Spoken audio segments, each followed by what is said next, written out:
மூஞ்சிய பாரு, பூமர் தாத்தா வந்துட்டான். கிரிஞ்சா பேசுறான்.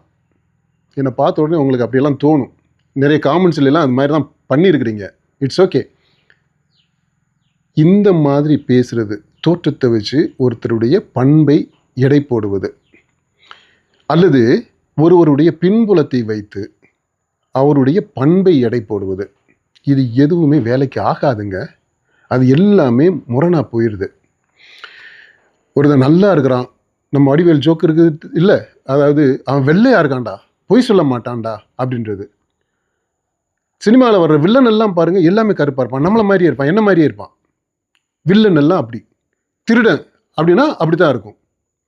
இந்த மாதிரி உருவத்தை அடிப்படையாக வைத்து, கலரை அடிப்படையாக வச்சு, இந்த மாதிரி நம்ம நினச்சிக்கிட்டு இருக்கிறோம் பார்த்தீங்களா, இதெல்லாமே கல்ச்சுரல் ஸ்கிரிப்டில் அதாவது ப்ரிஜுடிசஸாக, பிறல் மதிப்பீடுகளாக நாம் எல்லாத்தையுமே உள்வாங்கி வச்சிருக்கிறோம். நம்ம பண்பாட்டிலேயே உறைந்து போயிருக்குது. அது ஆழ்ந்த நீரோட்டத்தில் இது செயல்பட்டுக்கிட்டே இருக்கு.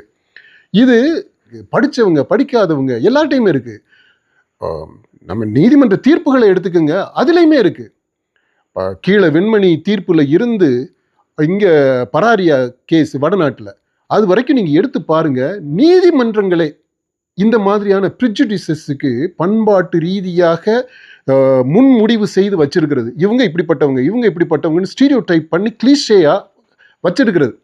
இதிலிருந்து விடுபடவே இல்லை. அப்படி விடுபடக்கூடிய ஒரு சூழ்நிலை வரணும். அப்படி வராததுனால தான் அதற்கு நம்ம சமுதாயமாக அதற்கான முன்முயற்சிகளை சீரியஸாக எடுக்காததுனால தான் தொடர்ந்து இந்த ஜாதி ரீதியான வன்முறைகள் நடந்துக்கிட்டு இருக்கு. இந்த ஆணவ படுகொலைகள், இப்போ கவினை இழந்திருக்கிறோம் பார்த்தீங்களா, இந்த மாதிரியான படுகொலைகள் நிகழ்ந்துக்கிட்டு இருக்கு.